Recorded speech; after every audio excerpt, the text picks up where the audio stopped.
अस्सलामुअलैकुम वरहमतुल्लाहि वबरकातुहू।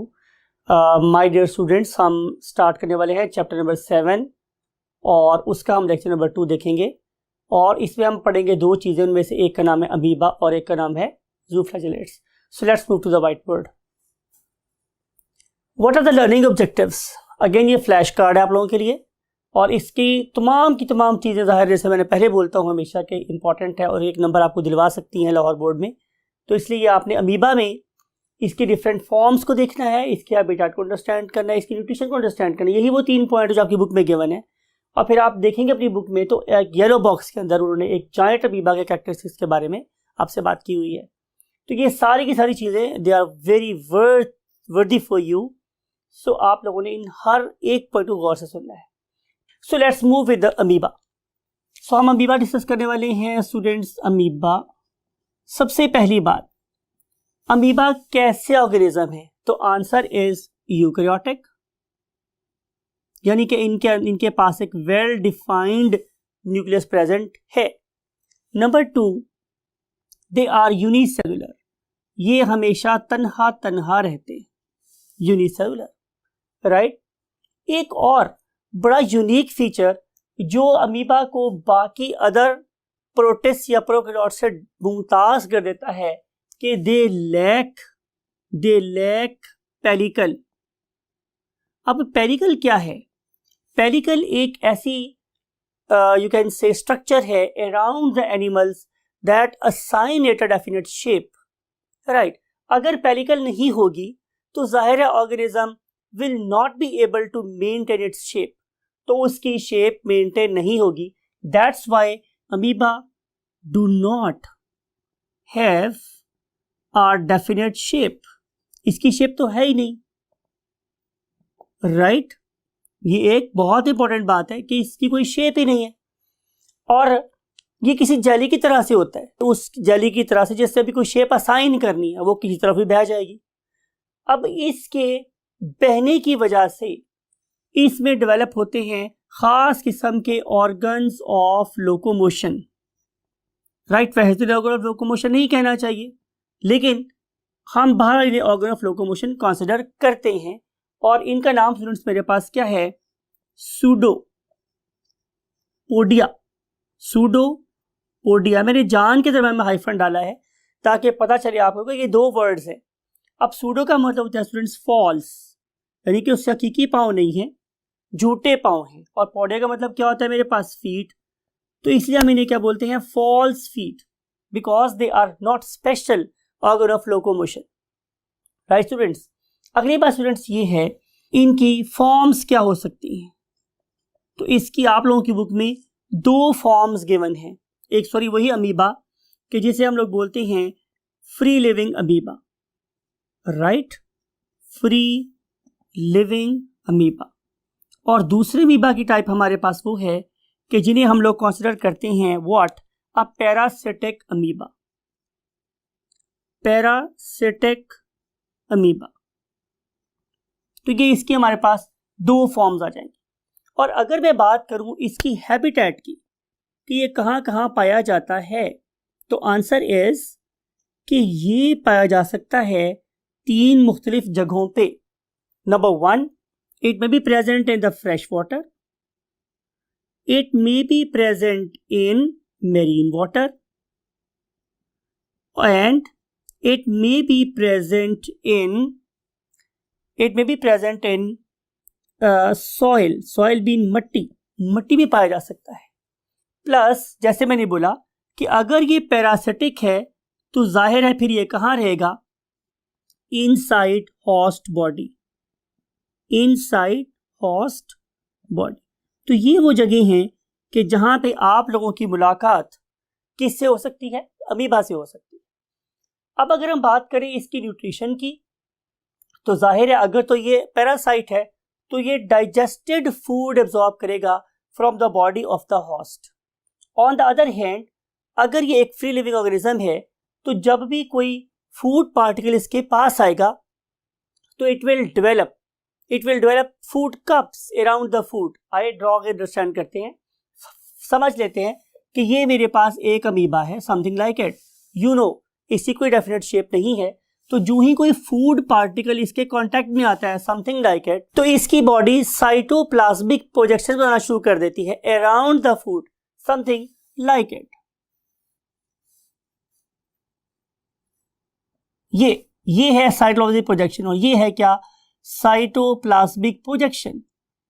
और इस साइटोप्लाज्मिक प्रोजेक्शन के रिजल्ट में जो चीज डेवलप हो रही है यहां पे, उसे हम नाम देते हैं फूड कप।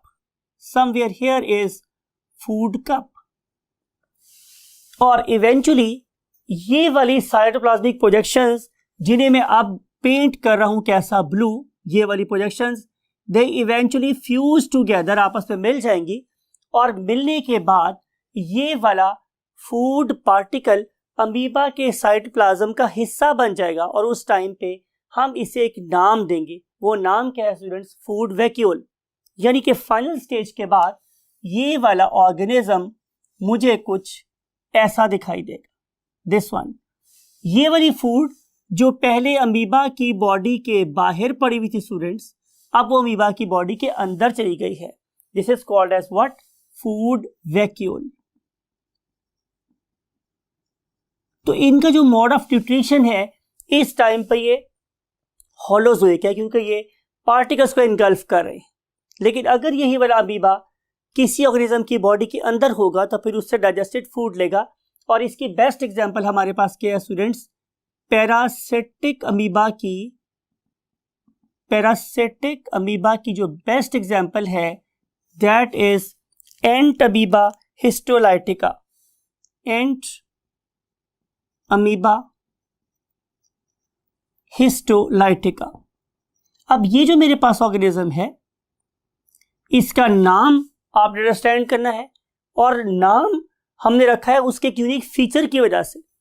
नाम इंडिकेट कर रहा है कि वो हिस्टोलॉजिकल लाइसिस कर रहा है।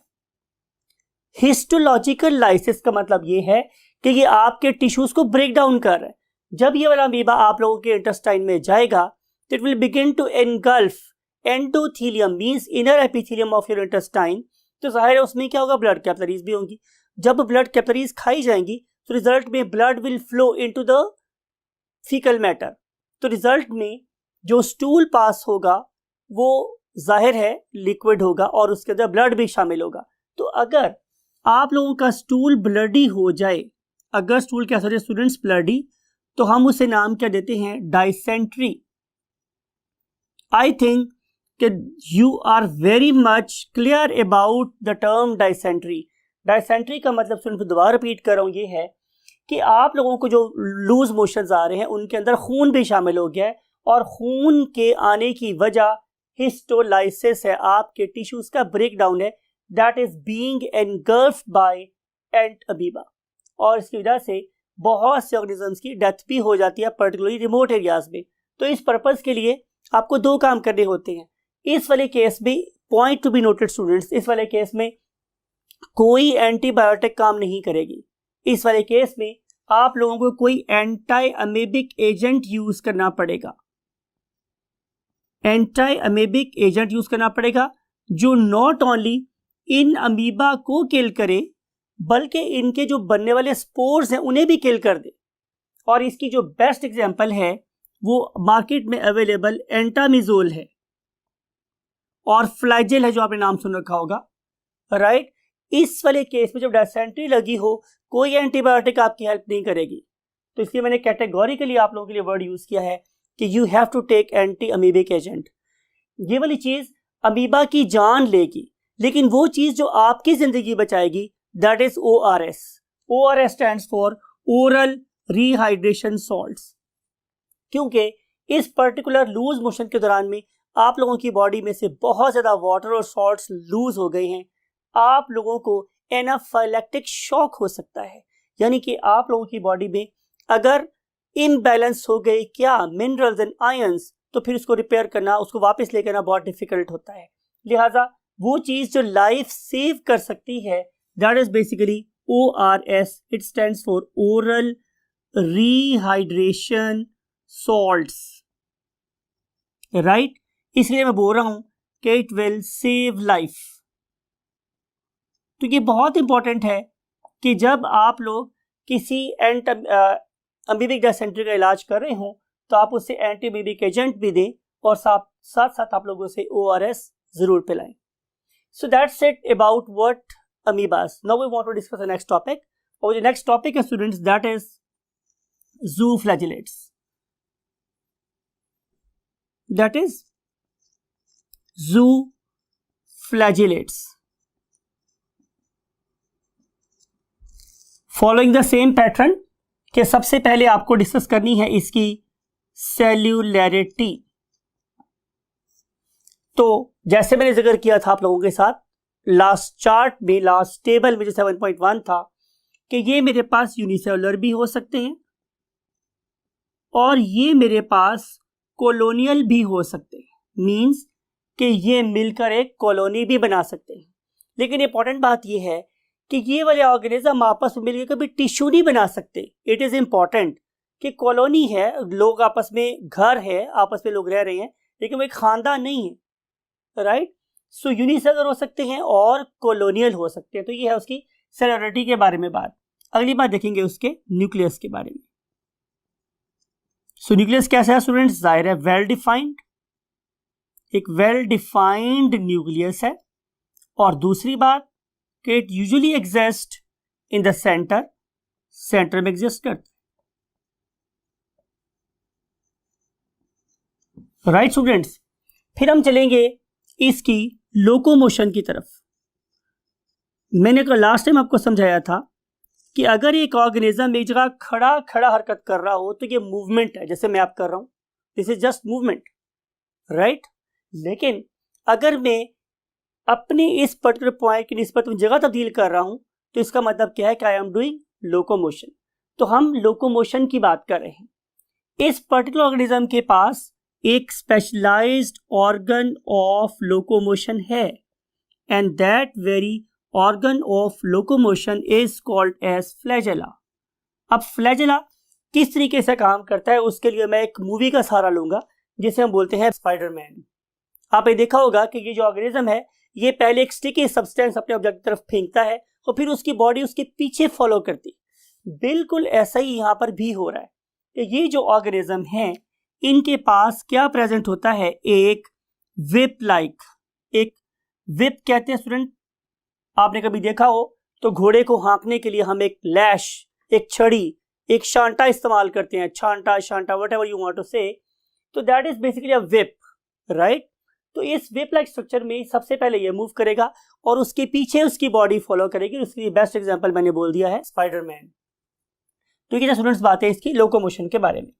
अब हम चलेंगे इसकी न्यूट्रिशन के ऊपर. What about the nutrition? तो वही बात होगी स्टूडेंट्स कि इनमें से कुछ जो ऑर्गेनिजम्स हैं by birth they are autotrophs. वो क्या है? Auto mean self and troph का मतलब क्या होता है? फूड. यानी कि ये अपनी फूड खुद बना सकते हैं. और इसकी जो बेस्ट एग्जांपल है that is again Euglena. Right. लेकिन अगर मैं इनको गर्म कर दूं तो अपना क्लोरोफिल लूज कर देंगे and then they begin to engulf the particles. और उस टाइम इसका नाम क्या हो जाएगा? Holozoic nutrition. कि ये खुद भी एनगल्फ चीजों को कर सकते हैं. और थर्ड बात क्या हो सकती है स्टूडेंट्स? कि they can be symbiotes. Symbiosis क्या होती है? मैं मेडिकल स्टोर पे जाऊं, मैं उसको दूं क्या? पैसे, और वो मुझे दे मेडिसिन. मैं उसके लिए फायदेमंद हूं, वो मेरे लिए फायदेमंद है. इसे हम क्या बोलते हैं? सिम्बियोसिस. अगर हम इसे थोड़ा सा मुंह चढ़ा के बोले तो ये एक म्यूचुअल बेनिफिशियल रिलेशनशिप है. म्यूचुअल बेनिफिशियल रिलेशनशिप लिख देते हैं आप लोगों के लिए, MUTUAL. हमारे इंग्लिश के टीचर थे वो यही फरमाया करते थे कि म्यूचुअल एक ऐसा वर्ड है जिसको बोलने के लिए मुंह चढ़ाना पड़ता है. Right. So it is a mutual beneficial relationship. Right students. तो ये म्यूचुअल बेनिफिशियल रिलेशनशिप है, इसे हम बोलते हैं सिम्बियोसिस. या फिर ये हो सकता है कि ये वाला ऑर्गेनिज्म क्या हो? पैरासाइट हो. यानी कि it will obtain food from me and cause me some disease and if I will not cure it, it can cause my death. Right students. तो इन्हीं की बातों को हम थोड़ा सा डिटेल से पढ़ेंगे जिसके लिए हम चल रहे हैं सिम्बियोसिस स्टडी करने के लिए, सिम्बायोसिस स्टडी करने के लिए। और इसकी जो एग्जांपल आपकी बुक में दी गई है दैट इज ट्राइकोनिम्फ्स। ट्राइकोनिम्फ्स, अब ये जो ट्राइकोनिम्फ्स हैं स्टूडेंट्स, इसके बारे में बात आपने जरा गौर से सुननी है कि ये फ्री लिविंग नहीं है। ये जाहिर है सिम्बियोसिस कर रहे हैं, ये किसी के लिए फायदेमंद है और कोई इसके लिए फायदेमंद है। आइए उस किसी के बारे में बात करते हैं। जनाब वो जो किसी है उसका नाम है टर्माइट। टर्माइट, जिसे आम जुबान में हम लोग किस नाम से जानते हैं? टर्माइट को दीमक के नाम से। जी दीमक की बात कर रहा हूं। दीमक जो है ना, ये एक दीमक जो है वो क्या है स्टूडेंट्स? एक क्या है? एक arthropod. Very good, you are right, एक आर्थ्रोपोड है। और इस आर्थ्रोपोड की इंटेस्टाइन में रहता है ये वाला जू फ्लैजिलेट जिसका नाम क्या है? ट्राइकोनिम्फ। अब जरा बात को गौर से सुनिए। ट्राइकोनिम्फ के पास कोई ऐसा माउथ पार्ट नहीं है जो हमारी वुड को बाइट कर सकता हो। इसका मतलब ये हुआ कि अगर ट्राइकोनिम्फ लकड़ी से फूड लेना चाहे तो वो नहीं ले सकता।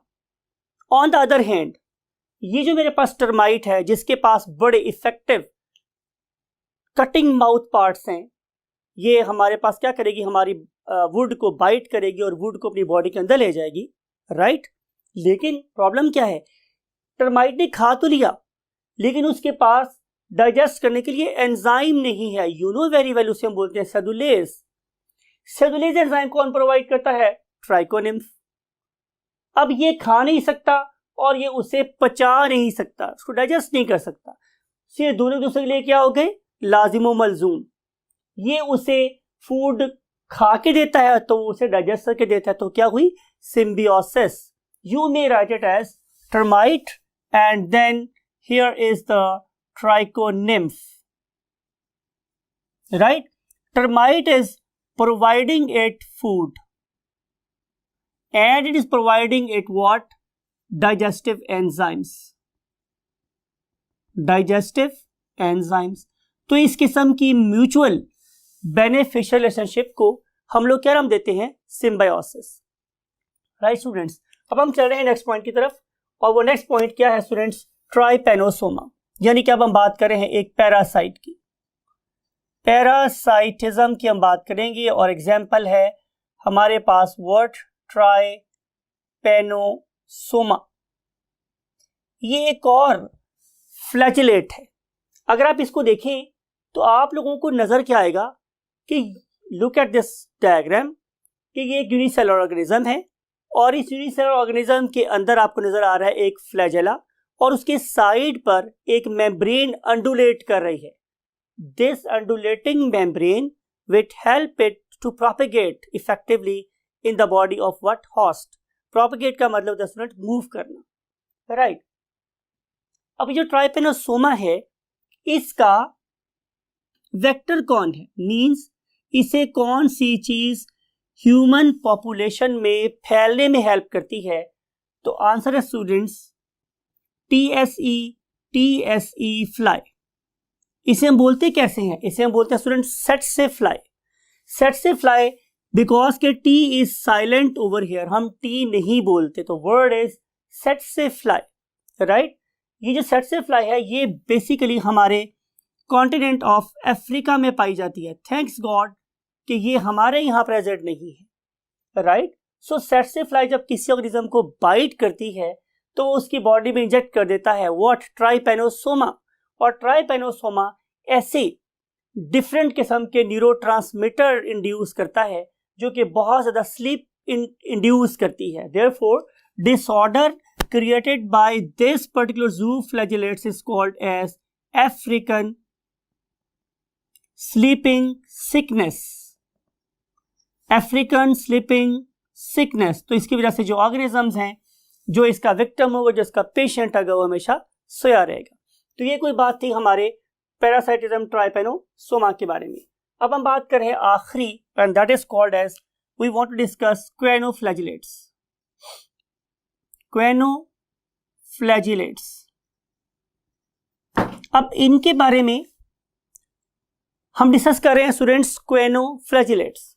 और क्वेनोफ्लैजिलेट्स के बारे में भी आपने पहली बात तो याद रखनी है कि ये एक स्पेसिफिक किस्म के फ्लैजिलेटेड सेल्स हैं जिनके ऊपर आप लोगों को कॉलर नजर आ रही है। Look at this diagram, look at this, कोई इस तरह के सेल्स, राइट। तो इसके यहां से ये फ्लैजिला सा बाहर निकला होता है। तो जहां के भी वर्ड आप पढ़ते हो ना क्वेनो, इसका मतलब ये कि ये कॉलर्ड सेल है। लुक एट दिस कि ये मेरे पास एक नॉर्मल सेल है, ये वाला, और इस नॉर्मल सेल्स के ऊपर किसी फ्लास्क की तरह से कॉलर बनी हुई। तो जिस पर्टिकुलर सेल के ऊपर कॉलर बनी हुई हो हम उसे बोलते हैं choanocell. So as this particular collared cell is provided with flagella, तो हम इसे बोलते हैं क्वेनोफ्लैजिलेट। अगली बात स्टूडेंट्स ये है कि ये कैसे रहते हैं। Normally they live in the form of a colony. Look at this diagram, इसमें आपको ये वाले कॉलर्ड सेल्स इकट्ठे एक कॉलोनी की फॉर्म में नजर आ रहे हैं। अब आप कैसे इनको आइडेंटिफाई करोगे कि ये जितनी भी कॉलोनीज होती हैं, इट इज बेसिकली अटैच्ड। मैं लिख रहा हूं students, identification, attachment by means of a stock. एक डंडी होती है, उस डंडी के ऊपर ये पूरी की पूरी कॉलोनी क्या होती है स्टूडेंट्स, अटैच होती है। अब अगली बात स्टूडेंट्स ये है जो बहुत बहुत इंपॉर्टेंट है, मैं स्टार लगा रहा हूं पर इंपॉर्टेंट लिख रहा हूं आप लोगों के लिए, वो क्या है कि what is the evolutionary importance. Evolutionary importance किस चीज की, इन क्वेनोफ्लैजिलेट्स की, राइट। जरा बात को आपने सुनना है स्टूडेंट्स गौर से। कहा जाता है कि चीजें पहले सिंपल थी, फिर वो आहिस्ता आहिस्ता आहिस्ता आहिस्ता कॉम्प्लेक्स होती चली गई, राइट। उनका ख्याल ये है कि ये वही क्वेनोफ्लैजिलेट्स हैं कि जिन्होंने सबसे पहले यूनिसेल ऑर्गेनिजम्स को मल्टी सेलुलर ऑर्गेनिज्म होने में हेल्प की, राइट। और इस किस्म के सेल अगर आपको किसी ऑर्गेनिज्म में कॉलोनियल फॉर्म में साथ साथ जुड़े हुए नजर आ सकते हैं, तो वो स्टूडेंट्स क्या हैं, एनिमल्स।